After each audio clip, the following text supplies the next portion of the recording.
How would you approach a race if it wasn't going to go to plan, either before or during? How would you adapt if it started to fall apart? Fortunately, we've got a lovely big bank of experience in that field. And this is not pessimism, it's realism, and dare I say, even optimism. When everything starts falling down around us, how do we make ourselves proud anyway? This is exactly what happened at the Laguna Phuket Half Marathon last weekend.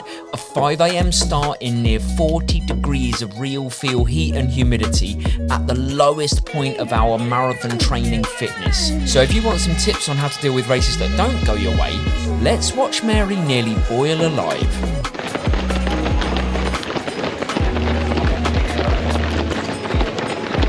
Okay, this is the Laguna Phuket Half Marathon. We were just laughing on the start line because we don't really know how to run this. So if you don't know how to run a half marathon, why don't you come along with us while we figure out how to run this half marathon today? And we'll talk you through kind of our approach to a half marathon generally, what we're doing today, and possibly see me fall apart. It's hot. Mary's flying. So you had a starting plan. Yeah, coming into it, I had a number of different plans, but my initial one was to see if I could dial up to marathon pace and maybe hold it. Like sometimes that does work out. In the heat, it's hard to know. So that was where I was going to begin. Also, I haven't mentioned this yet, but I have been experiencing some heel pain over the last few weeks. Editor to the rescue, but we'll talk more about that later. So I was a little apprehensive just to check that my foot was okay and that the running felt good and that I wasn't causing any damage. Oh, by the way, after the first 2 kilometers, once I've got a rhythm and I kind of understand the pace we're going at, I'm going to try and guess the pace of each kilometer before they come in. That one was a 4:14.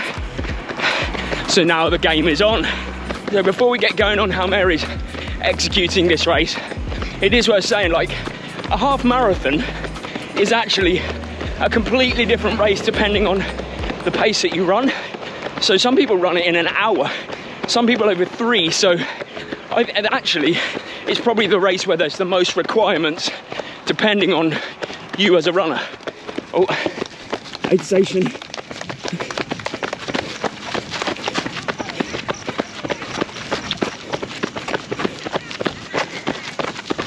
Oh, nailed it! I caught that as well. Yeah, the original plan we pretty quickly realised wasn't going to happen.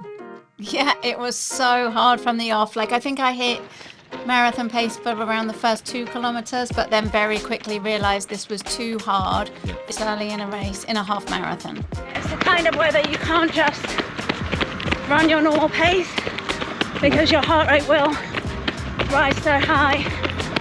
First 5k of a half, you want to feel in control, and I'm losing a bit of grip of that, so I've got to dial it back. Don't talk to the camera then. Don't talk, I'll do the talking. So it's good to have your other plans in the bank ready to go, and just to be able to switch to one of those without getting upset or frustrated that you're not able to hold that original pace or plan and transfer over to something else. Yeah, I've never understood people that only go into a race with one plan and one plan only, because inevitably a race is going to throw up something. They say that no plan survives contact in the army, and it's like, what are you doing if you don't hit your original plan? You've got nothing else in the bank. So we pivoted, so that's good. Yeah. Okay, kilometer 4, I guess 4:21, it was 4:19. We're absolutely just trying to dial into feel because it is very hot. Well, that's the first thing about half marathon, is really a pace. Well, certainly here, a pace is a nice goal to have, but if you don't tie that to a feel, and if you don't tie that to a heart rate, it means nothing. Because on today, you know, Mary's running slower than goal marathon pace, but it is, as we always do when we're over here, like running in an oven. So we've always got a policy, particularly out here, of kind of the first half of this race, trying to stabilise our heart rate in mid-zone 3. Probably would be different if we were in the UK, but here, once the heart rate goes, you're not bringing it down. So Mary's making a conscious effort just to chill a bit, try and maintain that heart rate, find that sweet spot of pace. Because we've learnt, particularly me, sadly, have learnt from harsh experience that once it goes high, it's hard to get back down. My fueling was pretty straightforward. It's a tried and tested formula for me. So a gel every 25 minutes and starting with a caffeine gel as the first one and then switching on to non-caffeine. So I took 3 gels in total, and yeah, I felt like I needed them because it was like anything to give me more energy and to make the effort feel easier. And that's the same fueling strategy or technique or frequency that we use in the marathon as well. Gel every 25, like that's how we do it. Yeah, it's just tougher to get gel on board because of the heat, but you got to do it because it pays dividends later on. Mary just said to me, you know, I can't speed up, but I can hold. And we are going up a hill, but here's what I think is important. We just had a little chat off camera, and you know, Mary's role models are like Rachel Entrekin, Keely Hodgkinson, Courtney DeWalter, and all of these people consistently talk about the need for competition, the getting in the real pain cave and finding out who they are while they're in there, you know, and pushing their limits. And I know, I can speak for Mary at this point, that it inspires her incredibly. So we're just like channeling these role models right now, because when it gets hard, you've got to have something to grip onto. She's gripping on. What you also often find with executing a race where it's more about not slowing down than speeding up is lots of people get it wrong and slow down. So running consistently actually feels like you're getting faster. You know, I know it's not, but when you go past people who've got their races wrong, you realise pacing and going to feel is so important. And hold on, you did. Yeah, it was tough going, but every kilometre that went by, I just felt like I could keep gritting my teeth and getting on. And it was really good. Thank you, Ben, for, you know, pointing out that we were getting closer to people that were ahead. And, you know, you encouraged me to focus on those runners ahead and just try and get closer and closer. And we did pass quite a few people, which does feel really nice when everything hurts and you're struggling. It's nice to get those small wins and to acknowledge those along the way. And you weren't speeding up, it was the fact that they were slowing down more than you. The game was who can slow down the least because of the intense heat. Yeah. Bit of downhill finally. Get to bring the heart rate down a little bit at least. On a side note, the really cool thing about this race is that it's Laguna Phuket Marathon Festival. So there's a 2K, a 5K, a 10K, a half marathon and a marathon. And we have had friends and family do every distance this weekend. We've had 10K runners in Mike and Polly. We've had us doing the half marathon, and we've got Lauro and Robin. We've got lots of people like doing the marathon they are. So got a particularly big up Coco for running her 2K with Posey, John T smashing his 2K, and Snowy with her first official 5K. Like, so proud of all of these guys running. Callum, Lockie, Sean as well. These kids, man, they're the future. You're just coming up to 15 kilometers, and there are 2 people ahead, which makes it nice because we're slowly reeling them in just by maintaining our pace. Like, we're slowing down less than they're slowing down. So that's the game now, is just if we can slowly reel them in by not slowing down.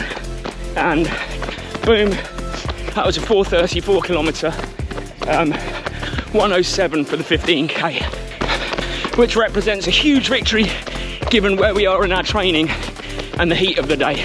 Probably, what, 6 kilometres to go now, and you're definitely in the pain cave. Yeah, oh my goodness, it was brutal. It was so hard. It was a rough ride, but there's things that you can lean into when you're in that place. And it's like, it really is, who do you want to be?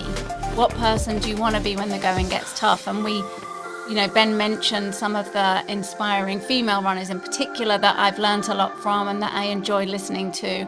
And it's holding that in my mind, like I want it to be hard. I want to challenge myself. I want to put myself through stuff that's going to make me a tougher, grittier, stronger runner. So it's trying to kind of channel your best you in those moments. Stay positive, stay strong, and just keep moving forwards. All we're doing is ticking off kilometre by kilometre, one at a time. We're over 18 now, so we've got about 2.5 left. That's all you can do at this stage of a race. 1 kilometre at a time.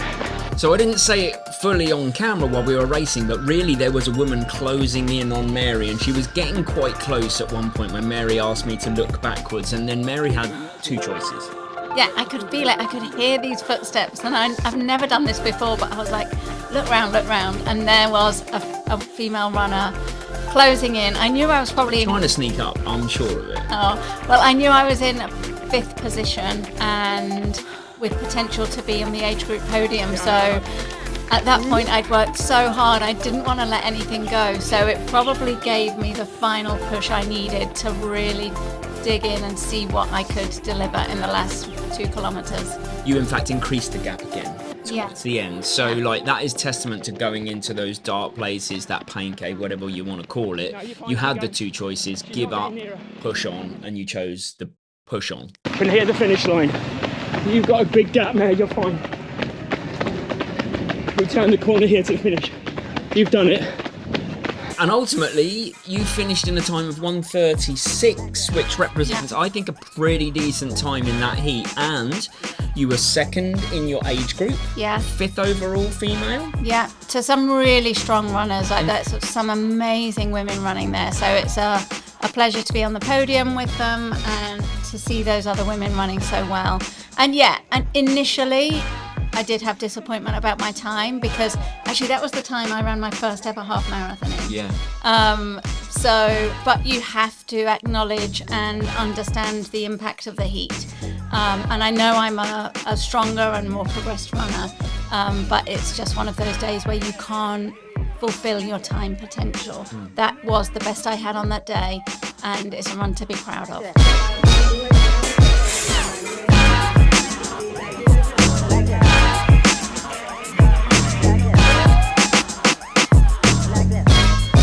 I mentioned the heel pain earlier. I'm really pleased to say it wasn't aggravated at all in the race.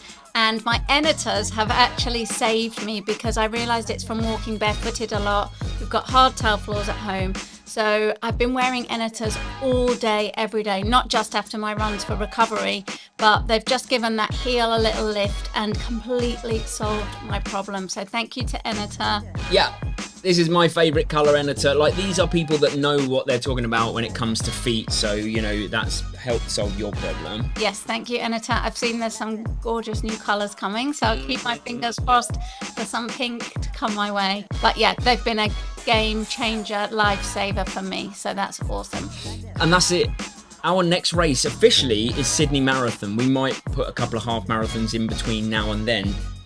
That's terrifying. We're training towards Chicago, so if you want to watch the start of that training series, then definitely watch this video here. And what about if you want to watch when Mary ran her PB half marathon? I'll put that video here.